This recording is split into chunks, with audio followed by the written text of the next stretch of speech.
Hi, everyone. This is the Hungry Math Professor here, and today I'm going to be discussing The Myth of Sisyphus by Albert Camus.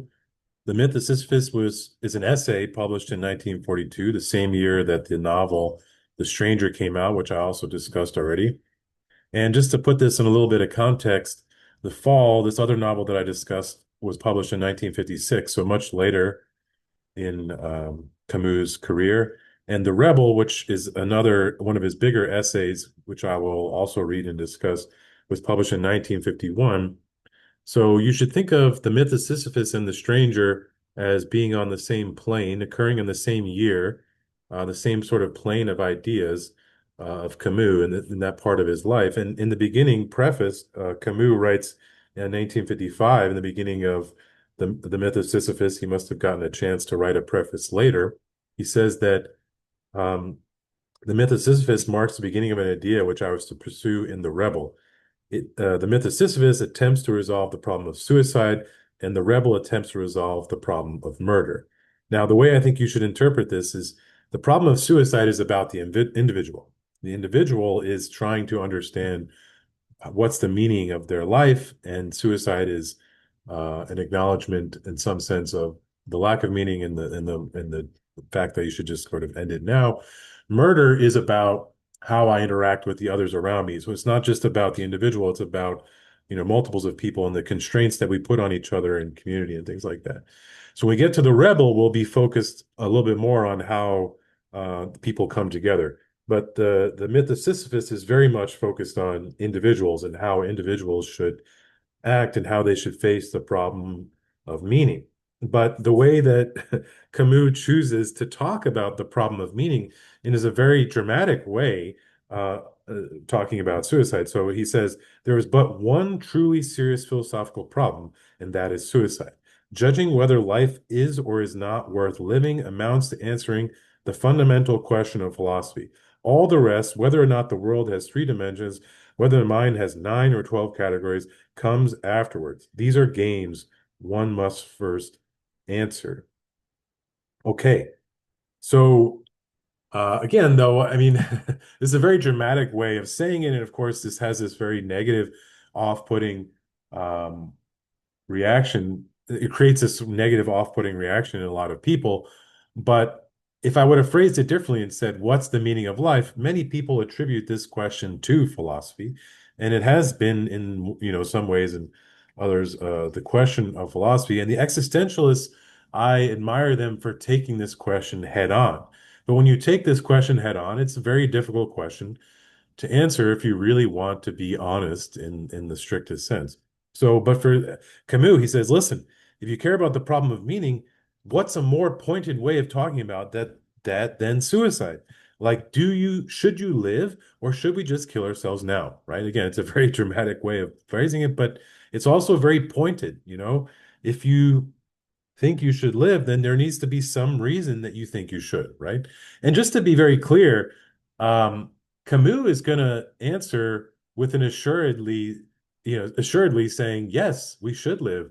We should take up this fate that we've been given and make something of it. So just to be clear, he is going to come away with that conclusion, but throughout, he wants to be very honest in his conclusion. He's saying for him, he's going to keep using this word absurd. Camus' philosophy is known as absurdism. When he uses the word absurd, though, it's very important that you don't use the bare dictionary definition of absurd, and rather you look to Camus to define the word for you. And he's going to do that throughout this essay. This is the essay where he's going to explicitly tell you what he means by this word.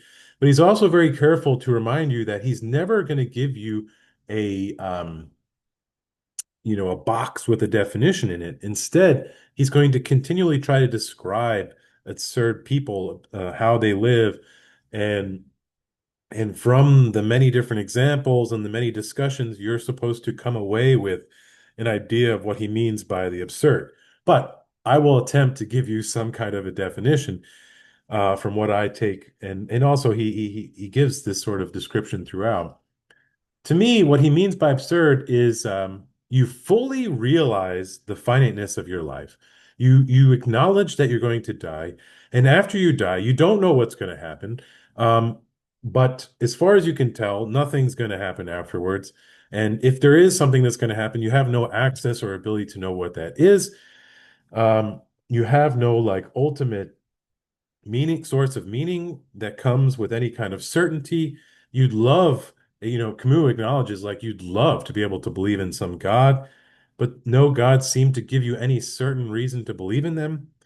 And so what are you to do? He says like, you know, he really is looking for some it's like Descartes, where Descartes, constantly is doubting and being skeptical, looking for some Archimedean point which he could use to build the rest of his philosophy. For Descartes, the Archimedean point is I think, therefore I am. He says that you cannot doubt the fact that you yourself exists. And from there, Descartes builds all kinds of stuff that no one really thinks follows logically from where his Archimedean point. But the point still remains. And Camus is also looking for like the only thing that he cannot doubt. But for Camus, the only thing that you cannot doubt is the fact that your life is going to end and the fact that you have no certain meaning coming externally from the outside. Again, it doesn't mean you can't believe in God. It doesn't mean you can't believe in all these different things. It's just that Camus, in order for you to be absurd, in order to acknowledge the absurdity of life, when you believe those things, you have to acknowledge that you don't know them with any kind of certainty. So if you choose to believe in them, you choose to believe blindly or some kind of, infinite leap of faith across a chasm or something like that. But the absurd person acknowledges this. The absurd person keeps in their focus the fact that this all is going to end, that there are no like objective moral facts that we could describe for ourselves. There are no gods that we can submit to. There are no, ultimate force of nature. It's not that he's saying it. We have to be careful. The way I interpret him is he's making epistemological claims. He's saying we can't know any of these things. And if you can't know them, then what good are they, is from Camus' point.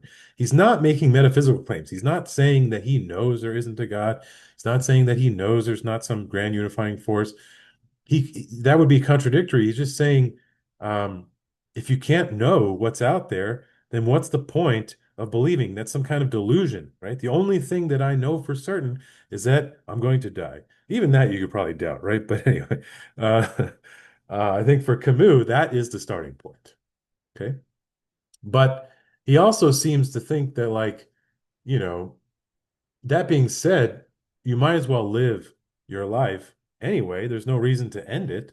You might as well give in to your passions and give in to this freedom of existence anyway.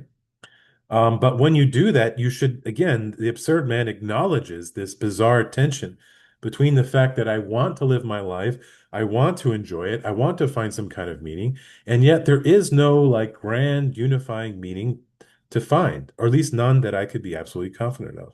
And he wants us to keep that tension alive and not just delude ourselves into thinking that we found some ultimate source of transcendence through various different ways that humans do that. And he acknowledges that like the absurd condition is something only humans face because as far as we can tell, it seems like animals don't have the same desire for meaning that we have. Now, of course, it seems like animals find meaning, that we're not saying that, but what we don't see or we don't seem to see is animals sitting around asking philosophical questions. They don't seem to be having philosophical discussions with their fellow animals as far as we can tell. And so for Camus, and I think the way I interpret this, he's saying animals probably want some kind of meaning, but it's not in the same way that humans do. At least it doesn't seem to be this sort of like large transcendent desire to have some grand purpose for their lives. It doesn't seem to be that way, especially if you go down to like ants or bees. When we look at an ant colony or bees in a beehive, it's very beautiful to us to see like the interconnectedness of all this. But the beautiful part, I think, is in part the concert of all the ants together, or the concert of all the bees in the hive. But when we think about just the individual ant or the individual bee in that collection and try to put ourselves into their shoes, we are quite disturbed by this reality. Like we don't want to be the ant who is just like carrying out some kind of grunt task in this larger colony, or we don't want to be the bee that's just kind of like doing this silly task over and over again as part of this larger beehive. At least most of us, I think, don't like that idea if we are, or if we are sort of told to be made conscious of it, right? So it seems like these ants and these bees are completely happy to just do whatever it is they're supposed to do for however long they're supposed to do it, and they don't seem to question whether or not they should or shouldn't, right? But for Camus, to be human is to want some kind of overarching plan, want some kind of overarching purpose or reason or meaning. And it's that fact that as humans, we have that desire that causes us to have to live in this absurd condition where we want this sort of overall meaning, but yet we cannot find it, right? And um, just to be clear, the existentialists are not going to deny that you can find meaning in your life, right? But for the existentialist, that meaning will always come from internally, inside of you, and not come externally, right? That's not to say that you can't find meaning through some kind of community or through other people. So that is sort of external, but that is an inward choice. You choose to become a part of that community. And so in that sense, it's coming from within. The meaning is coming from within. For the meaning to come from without in some kind of grand external sense, it would have to come through some kind of like grand moral principles or some kind of God or transcendent being, blah, blah, blah, blah, right? And the existentialists are denying that that can ever happen with any kind of certainty that could be meaningful and actually quench the thirst that we have as human beings for some kind of transcendent um, meaning. And so, but I think the existentialists in their own different ways are all trying to point us to, hey, it's your responsibility to make your own meaning for your own life. And you can choose to submit some of that to other people around you to be part of a community because that's meaningful to you. But at the end of the day, it's your choice to do that. And so in the Myth of Sisyphus, you also see Camus talking a lot about freedom. But where he differs from Sartre, in my mind, is that he's more cautious about this freedom. Um, he is wants to emphasize the fact that by being thrust into this fate with no way of knowing any kind of grand purpose to it all, you do have freedom, right? Now, he's not saying that you're going to be born into a state where you are the most free, amongst all people. This freedom comes with lots of constraints, right? Like you might be born poor, or you might be literally born a slave somewhere, or you might be born and then gone to jail very early in your life. There's all kinds of reasons you may not be free in some sense amongst your own life. But the freedom that they're talking about is more of like a personal freedom. Like you're free to choose how you react to what's going on in this world, right? Now, of course, people are going to criticize this and say some people seem to be more free than others.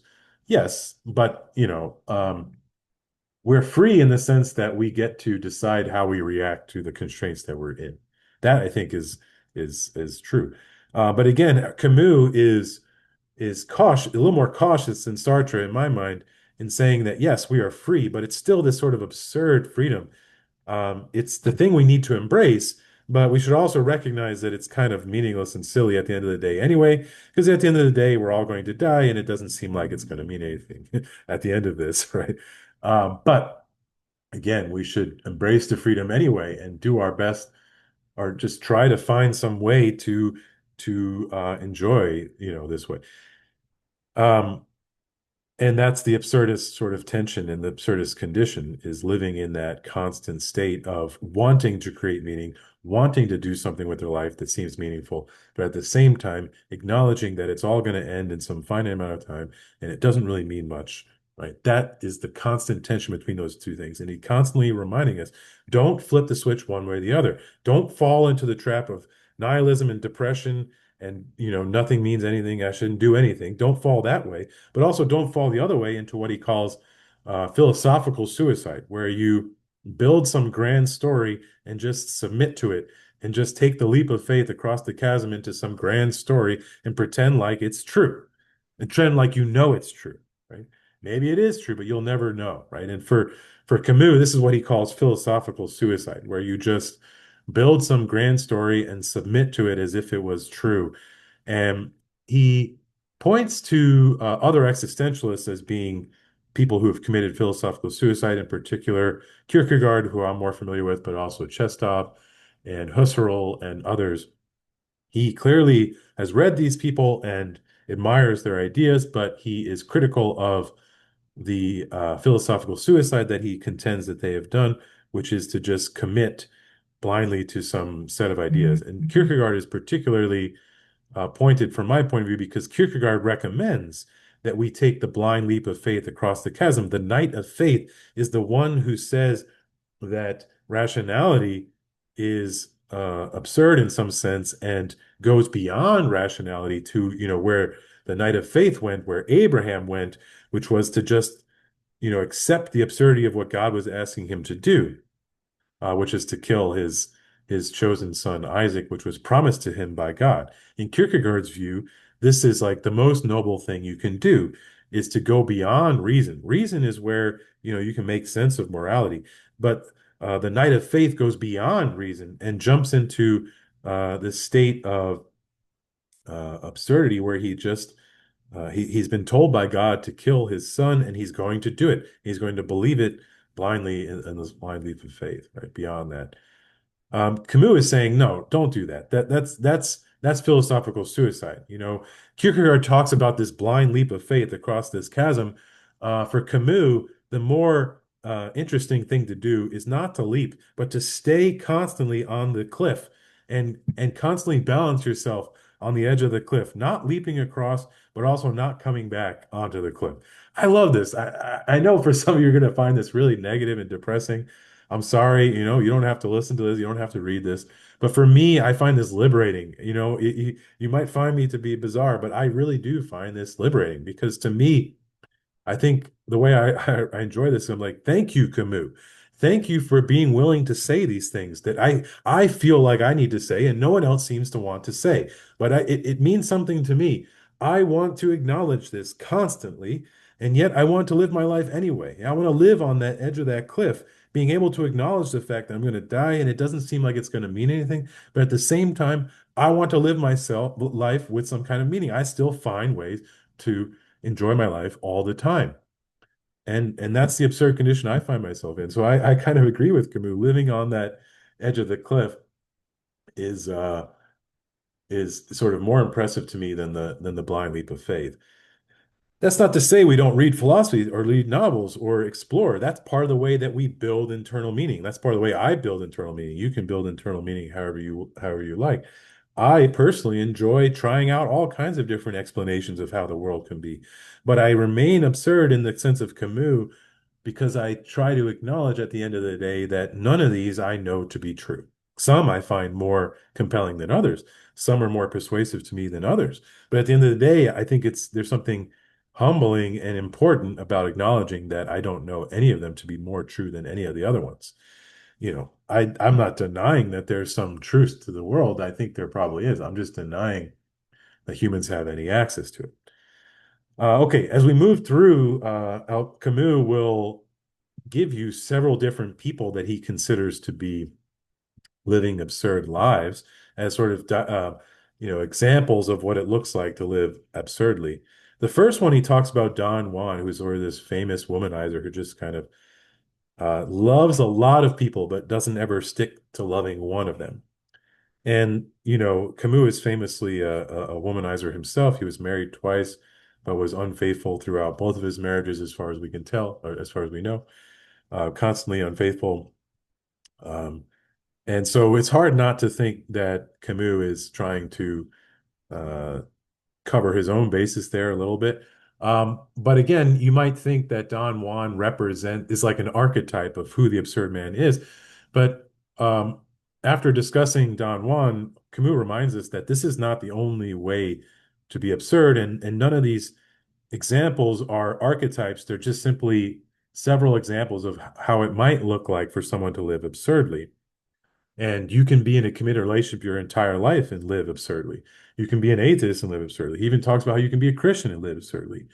I think what's important for Camus, what's important to me in order to live the absurd life is to acknowledge throughout the entire thing that you don't know any of these things with any kind of certainty, and it's all going to end at some point, right? So you can be a Christian and acknowledge that. Um, you just can't be absurd and delude yourself into thinking you've found some kind of universal purpose to the world and start, applying that to other people. I think that's, of course, you can't help but think of Nietzsche and all these things. Nietzsche seems to think that, you know, um, the person who can see all these ideas should take control of their lives and then try to take control of as many, you have every right to sort of take control of the others around you. I don't see Camus is taking as bold of a stance there. Yes, Don Juan seems to be taking advantage of all these people, but I think from Camus' point of view, Don Juan is just living the way he wants to live. And these other people are just choosing to be pawns in his life, but they could choose to live the way they want to live too and not submit to Don Juan's lifestyle, right? So I think from Camus' point of view, we should all embrace our freedoms, and then embracing those freedoms will put a lot of constraints on each other, sure. But we should, in embracing those freedoms and also embracing the absurd, we should recognize that no one of our perspectives is somehow um, grand, the grand unifying one that makes sense of everything.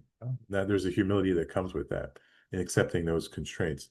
As he moves on, he talks about the creative artist as they try to live absurdly, but the issue for the creative artist is sometimes they want to put up their art as some kind of transcendent thing, and they tend to sometimes like fall into this trap of philosophical suicide, but that somehow the creative artist is tends to more closely align with the absurd because they tend to sort of live the life the way they want to. They tend to project ideas of how the world could be in many, many different forms. They don't necessarily just commit to one or the other idea like a philosopher tends to do. So he goes through various different examples of what an absurd person might look like, and constantly throughout the book, he's trying to ask the question of whether we can actually live our lives constantly thinking about the absurdity of life, whether we can actually do that or not, right? And who knows? Maybe we're just not psychologically able to do that. It's just sort of like I don't think we have free will, but I also acknowledge that I don't live my life every single moment acknowledging the fact that I don't have free will. I don't think that's a good idea.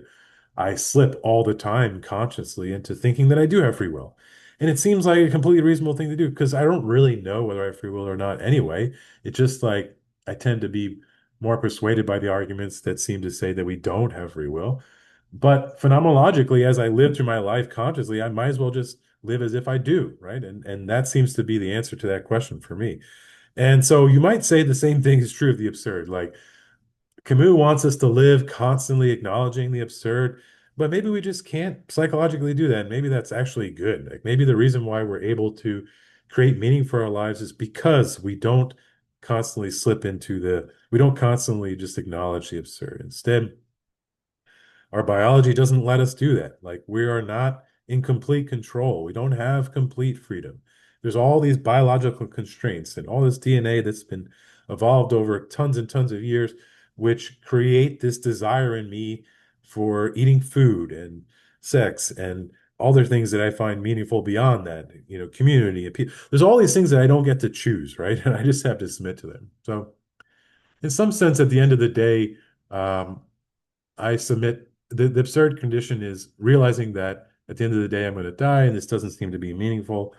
But this thing seems to want to do all kinds of things, and I'm going to at least submit over to the idiosyncrasies of this particular person, and I'm going to try to live my life as meaningfully as I can and create and embrace the freedom that I do have to create and be myself and find people who are willing to accept that, so on and so forth, right? But to end this discussion, I can't help but, it's the title of the book is The Myth of Sisyphus, but the Myth of Sisyphus doesn't appear until the last kind of 4 pages in this one chapter where he talks about the myth of Sisyphus. I don't need to go through all the details, but the important part is that Sisyphus is condemned by the gods to roll a stone up a hill over and over and over again for the rest of his life. And, you know, this tends to represent for human beings like this terrible condition, like to roll a stone up and down a hill over and over again. There's no higher purpose or no higher meaning to that, right? Like why we don't want to roll a stone over and over and over again. Um, but I think part of what Camus is trying to say is no matter how grand of a life you seem to think you have, in some sense, you're just like the ants or the bees in a hive. You're just rolling a stone up a hill. And at some point it will come to an end. But you have to acknowledge that there's some sense in which it's no more important than rolling a stone up a hill. And you might find that really depressing. But Camus' answer to you is to think of Sisyphus rolling the stone up a hill, right? The way Camus talks about this is quite beautiful, actually, at the end. Is you imagine he talks about like don't letting the rock win. Don't let the rock win. Don't let the absurdity of your condition win. That's what the nihilist does. That's what the person who commits suicide does. He's saying, don't do that. Instead, you should imagine Sisyphus happy, right? I'll read the last paragraph. I leave Sisyphus at the foot of the mountain. One always finds one burden again, but Sisyphus teaches the high fidelity that negates the gods and raises rocks. He too concludes that all is well. The universe henceforth, without a master, seems to him neither sterile nor futile. Each atom of that stone, each mineral flake of that night-filled mountain, in itself forms a world. The struggle itself toward the heights is enough to fill a man's heart. One must imagine Sisyphus happy. I love that. I love that ending. Um, that's Camus' answer, We're just rolling stones up the hill, but we must imagine Sisyphus happy. We must find a way to be happy in the midst of our fate of rolling the stone up the hill. Now, don't get me wrong. I understand that this is a difficult place for most of us to just stay and in this sort of absurd condition where Camus just deconstructs everything away and wants us to just accept this sterile well this fate of just rolling the stone up but happy, like accepting our condition. But it does kind of, superficially remind you of what psychologists and therapists seem to want to say at times that like if you can find a way to accept how your life is, you might be able to be more happy. And this also seems to, again, superficially be related to sort of some Buddhist teachings about sort of accepting the fate of how you are. Again, I say superficially because I don't want to say that Camus is aligning himself with modern therapy or with Buddhist traditions necessarily, but it does kind of remind you of some of those things of just finding a way to accept your lot in life and being happy in the midst of the absurdity of all, even if it somehow just in some grand sense just amounts to rolling a rock up the hill. If you can really find a way to be happy doing that, isn't that what we're all looking for in some sense? I don't know. I understand that for most of us, it's not enough to just end there with what Camus says to us. What I like about this, though, there's something liberating about stripping everything away, and for me, and seeing it all in such simplicity. But then afterwards, I get to, from my own idiosyncrasies, from my own details of who I am, I get to create my own meaning in the freedom that I choose. And when I do that, I'm going to write my own stories. I'm going to write my own desires. I'm going to have my own people in my community. I'm going to create things in the world. And so it's going to go beyond, I'm going to create my own rock rolling scenario. And that's going to create a lot of meaning for me, right? So you can go beyond what Camus gives you by doing it yourself, by creating those stories yourself and submitting to the different things you want yourself. But for Camus to be honest with himself in this book, he can't bring us any further than that because his goal was to give us the only thing he was certain of, right? And unlike Descartes, he doesn't try to take that one thing he's certain of and go any further there and offer you some kind of grand philosophy. That would be philosophical suicide.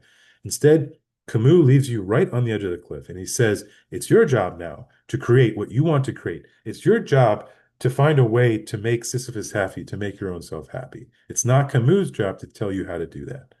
Though, as I said, in The Rebel, apparently, I haven't read it yet, but I'm going to read it and discuss it later.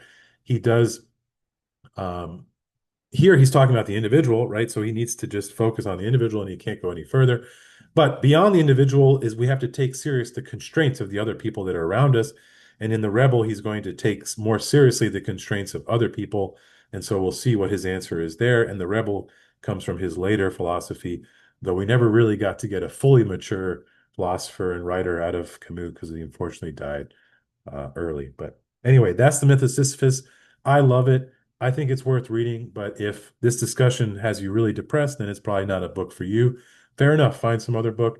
But if you do find that some of this interesting, even if you don't find it inspiring, then check it out. I think it's worth a read. It's not that long, and Camus is a beautiful writer. So I don't think you at least be entertained, I think, by his writing, even if you disagree.